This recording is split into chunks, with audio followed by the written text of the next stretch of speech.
ने कुंती मैया ने समझ गई कि तो साक्षात ठाकुर जी महाराज हैं जो अभी तक हमारे पास में रहे हैं। ये तो भगवान ही है जो एक रूप से यहाँ है, एक रूप से रक्षा करके आए हैं। कन्हैया से बोलने लगी कुंती मैया, अरे कन्हैया तुम तो भगवान हो। कुंती मैया ने जैसे ही कहा, कन्हैया ने सुना। कन्हैया बोले, अरे बुआ जी क्या बात कर रही हो, मैं कहां से भगवान दिखाई दे रहा हूँ, मैं भगवान नहीं हूँ, मैं तो आपका काला कलूटा सा भतीजा हूँ, आप भूल गई हो। अभी परसों तक तो मैं आपका भतीजा था, कल तक भतीजा था, आज मैं भगवान बन गया हूँ। ऐसी कौन सी मैंने जो है लीला कर दी जिसके कारण आप मुझे भगवान बनाने पर तुले हो। कुंती ने कहा, नहीं नहीं तुम भगवान हो, हमें पता है कि तुम भगवान हो। अच्छा कन्हैया की कृपा को देखिए। कन्हैया बोले, अच्छा बुआ हम आपको भगवान लगते हैं। कहा बिल्कुल भगवान तो लगते ही हो। कहा ठीक है, यदि हम भगवान लगते हैं तो फिर भगवान से तो बहुत कुछ मांगते हैं व्यक्ति, तो आप भी हमसे कुछ ना कुछ मांग लीजिए। फिर तो सबसे बड़े युधिष्ठिर जी है, युधिष्ठिर जी से नंबर लगना चाहिए। युधिष्ठिर जी ने कहा, कन्हैया मैं हमेशा सत्य पर चलता रहा हूँ और आगे भी सत्य पर चलता रहूं, बस इतनी सी कृपा कर देना। अर्जुन से कहा, आप मांगिए। अर्जुन ने कहा, कन्हैया मेरे और आपके बीच में तो हमेशा से गुरु और शिष्य का नाता रहा है, तो ये हमेशा ऐसे ही रहे। भीमसेन ने कहा, सरकार मुझे तो वैसे भी भुक्कड़ गणेश कहा जाता है, तो इतनी कृपा करना कि खुद भी खाता रहूं और दूसरों को भी खिलाता रहूं, कभी मेरे द्वार से कोई भूखा ना जाए। भगवान इतना दीजिए जामे कुटुंब समाए, और मैं भी भूखा ना रहूं और साधु ना भूखे जाऊं। केवल इतनी कृपा कर देना। अच्छा सभी ने कुछ ना कुछ मांग लिया, लेकिन जब नंबर आया कुंती मैया का, कहा बुआ जी आप भी कुछ मांग लीजिए। कुंती मैया ने कहा, अच्छा देना चाहते हो? बोले बिल्कुल। कुंती मैया ने कहा ठीक है। अपनी साड़ी का पल्लू लिया और फैलाते हुए झोली फैला करके कह रही हैं, विपदा संतु विपदा संतु न सासु तत्रो तत्र जगत गुरु। कन्हैया इस झोली में इतनी विपत्ति डाल दो कि एक खत्म ना हो पाए दूसरी आ जाए, दूसरी खत्म ना हो तीसरी आ जाए। कन्हैया ने जैसे ही सुना, कन्हैया बोले बुआ जी पागल पागल हो गई हो, विपदा भी कोई मांगने की चीज है? संसार में कोई विपत्ति मांगता है? संसार में जितने व्यक्ति हैं वो तो ये कहते हैं कन्हैया है ठाकुर जी महाराज हमारी जिंदगी से विपत्ति चली जाए, और आप कह रही हो कि विपत्ति आ जाए।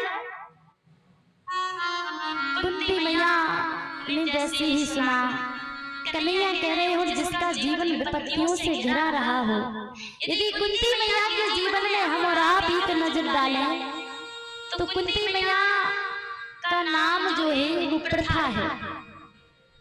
इनका जन्म कहीं और हुआ, जन्म होते ही माता पिता ने पत्ती में लपेट करके नदी के किनारे रख दिया। अच्छा कुंती भोज राजा ने जब देखा कि कोई बच्चा है, कुंती भोज राजा ने उठाया, अरे कन्या है, लेकर के गए, अपना नाम दिया कुंती। किशोरावस्था में ही विवाह कर दिया, और विवाह भी अच्छे इंसान के साथ में नहीं किया, किसके साथ किया? जो पीलिया रोग से ग्रस्त था, जिनकी एक पत्नी का नाम माद्री और दूसरी का कुंती। इतना ही नहीं, श्राप भी मिला था कि यदि कभी पत्नी के पास में काम की भावना से जाओगे उसी दिन मृत्यु हो जाएगी। लेकिन कुंती मैया तपस्विनी थी, भगवान का आवाहन किया, धर्मराज का आवाहन किया लंका से युधिष्ठिर जी का प्रादुर्भाव हुआ। भगवान पवन देव का आवाहन किया, भीमसेन का प्रादुर्भाव हुआ, इंद्र की कृपा से अर्जुन का प्रादुर्भाव हुआ और अपनी शौक के लिए 2 अश्विन कुमारों को बुलाया, जिससे नकुल और सहदेव का जन्म हुआ। लेकिन एक दिन माद्री के पास जब पति आए तो माद्री अपने आप को रोक ना सकी और जब मृत्यु हो गई तो माद्री ने कहा, बहन मेरे कारण पति गए हैं तो मैं पति के साथ में सती हो जाऊंगी। अब विचार कर सकते हैं कि जो जिसकी ज्यादा अभी अवस्था नहीं है, 5 पुत्रों का जो है पालन पोषण का भार उसके सिर पर आ गया है। 12 वर्ष का वनवास, 1 वर्ष का अज्ञातवास जिसके जीवन में है, उसका जीवन कितने दुखों से घिरा हुआ हो सकता है।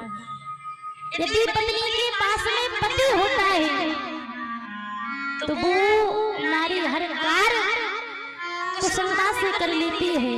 यदि उस नारी के ऊपर कोई संकट भी आ जाता है तो वो संकट भी उसे हंसते हंसते झेल जाते हैं। यदि पति पास में होता है तो हर नारी को सूल भी फूल के समान लगते हैं और यदि पति ना हो तो फूल भी सूल के समान लगते हैं। पति पत्नी का जो जीवन होता है, एक नारी के लिए पति का होना उसके जीवन में कितना महत्वपूर्ण है, नारी ही जान सकती है। जिया बिना देह नदी बिना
फिर भी दुख मांग रही हो।